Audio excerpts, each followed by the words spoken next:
The Battle of the Atlantic was the longest-running naval battle of the Second World War. It conjures up memories of the navies of Britain, the United States, and Canada battling Germany's U-boats to safeguard convoys of ships between North America and Europe. However, few people would think of the Brazilian Navy in the context of that battle. Yet, the Navy of Latin America's largest country played a small yet very significant role in the Battle of the Atlantic, as well as other arenas. Let's take a closer look at the little-known history of the Brazilian Navy in World War II. Although a minor navy by world standards in the early 20th century, the Brazilian Navy, or Marinha do Brasil as it's known in Portuguese, was a major navy in South America.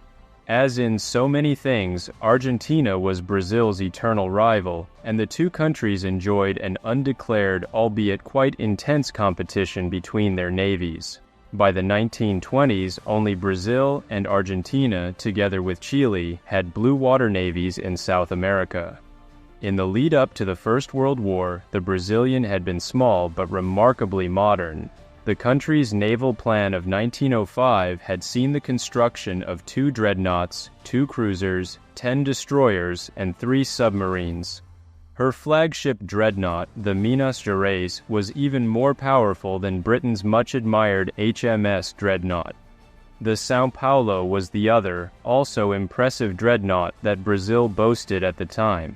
In fact, Brazil of all countries still had arguably the world's most impressive dreadnoughts when war broke out in 1914. Meanwhile, Argentina was so annoyed at Brazil's acquisition of those 2 dreadnoughts that it almost immediately ordered 2 dreadnoughts from American shipyards, namely the Rivadavia and the Moreno, which started the South American dreadnought race as it became known, which Chile would later join as well. By the late 1930s, the Brazilian Navy had stalled. She still had valuable, noteworthy vessels, but they were aging rapidly. Her fleet included her 2 famous dreadnought battleships, the Minas Gerais and the São Paulo, as well as 2 light cruisers, 8 destroyers, 12 corvettes, 2 tankers, 3 submersibles, although some sources state they had 4 and 3 gunboats together with 12 lighter river gunboats. Plans were underway to replace the outdated Para-class destroyers of 1906, with 6 H-class destroyers being ordered from Britain in 1938. However, these were requisitioned by the Royal Navy in 1939, so Brazil went on to build 3 of its own destroyers at the shipyards at Ilha das Cobras in Guanabara Bay in Rio de Janeiro, completed between 1943 and 1944. Coincidentally, Ilha das Cobras is the home of the Brazilian Navy's arsenal to this day. Thanks to her large economy and international trade in minerals and wide range of natural resources, Brazil also had a sizable merchant navy. At the outbreak of war, her merchant navy numbered 305 vessels totaling 487,000 tons. This would increase to 652,000 tons by the end of 1941. This merchant navy would soon become the prime reason of why Brazil would eventually actively enter World War II. Brazil had opted to remain neutral when war broke out in September 1939. After all, the war was still distant and principally centered in Europe and, a little later, the Far East. Brazil had some unique internal factors, however. She had a large population of German descent, which was very pro-Nazi, as well as a significant number of citizens of Italian and Japanese descent, who also tended to be pro-Axis. These internal pressures did further influence the Brazilian government's stance regarding the country's neutrality, at least in theory.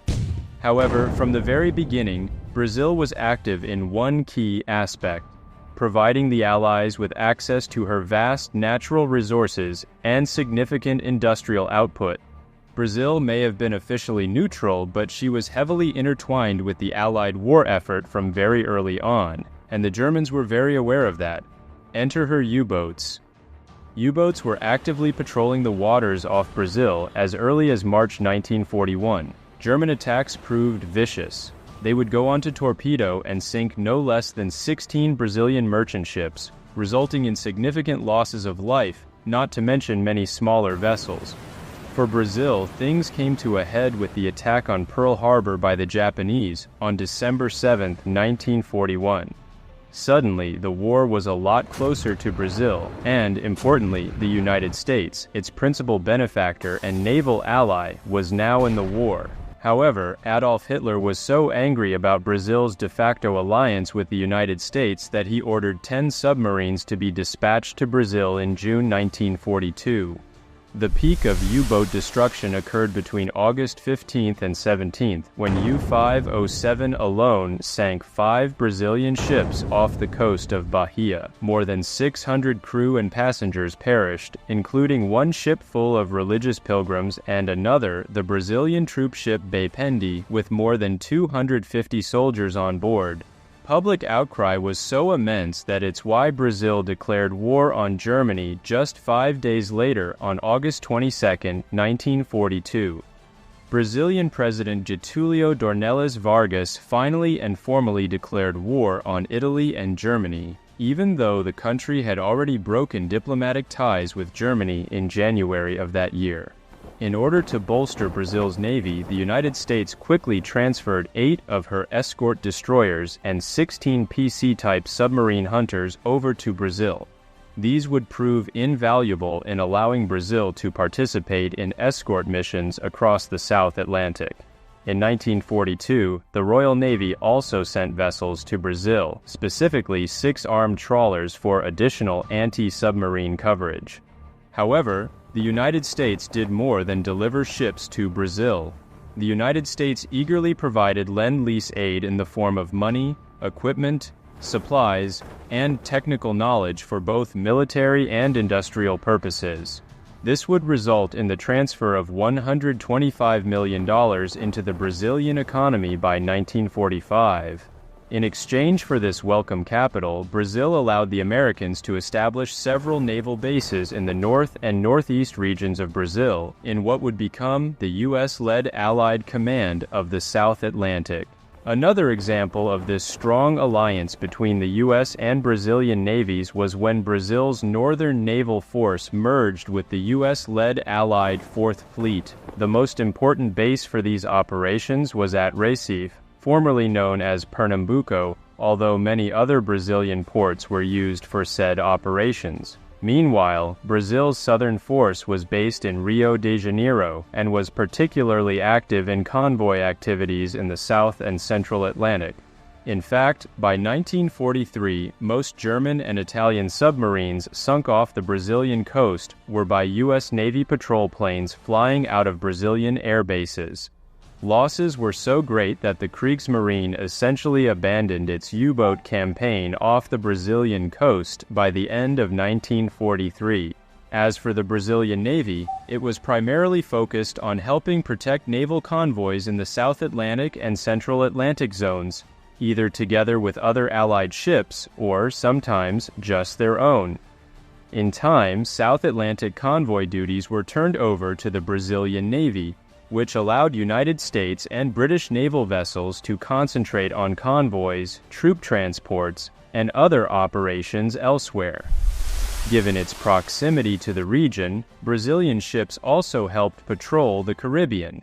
This included extending convoy duties 1,500 miles to the north to the island of Trinidad, from where many convoys began their long journeys. Many of these convoys had cargo ships filled with gasoline and oil that were needed by Allied campaigns in North Africa and the Mediterranean. By the end of the war, the Brazilian Navy had taken part in 574 escort missions and the protection of 3,164 merchant ships belonging to multiple nations. In terms of strikes on enemy vessels, the Brazilian Navy claimed that its vessels alone had 38 separate contacts with U-boats in 1943, 14 in 1944, and 24 in 1945. The German Navy or Kriegsmarine itself reported 66 attacks by Brazilian ships against its U-boats. In 1945, the Brazilian Navy released a report in which it alleged that a total of 9 U-boats had been destroyed along the Brazilian coast. The U-boats listed were U-164, U-128, U-590, U-513, U-662, U-598, U-199, U-591, and U-161. The way in which these U-boats were lost is disputed, and of course, not all of them would have been hit by Brazilian vessels. Nevertheless, at the very least, that number of U-boats does indicate just how numerous and active U-boat operations were off the coast of Brazil. Brazil's naval losses included the sinking of the Vital de Oliveira, which went down on July 19, 1944, with 99 men on board when she was hit by a torpedo from the U-boat U-861. Just 2 days later, on July 21, 1944, a further 350 Brazilian sailors lost their lives when the corvette, the Camaquan, sank after being capsized by a storm. As for civilian losses, Brazil lost 32 of her merchant navy ships with the loss of 470 crew and 502 civilian passengers. One of the Atlantic Fleet commanders, Admiral J.H. Ingram, would have this to say at the end of the war: "Brazil did nobly, and her help as an ally stands out in Brazilian-American relations." Admiral Ingram singled out the hard work and tenacity of Brazilian officers and sailors, often under the worst of weather and equipment-related conditions. Most Brazilians weren't even aware of the active and distinguished role that their navy played during World War II. Wartime secrecy had seen to that. But, like all naval history, it was all divulged in the aftermath of the Second World War. The Brazilians had much of which to be proud.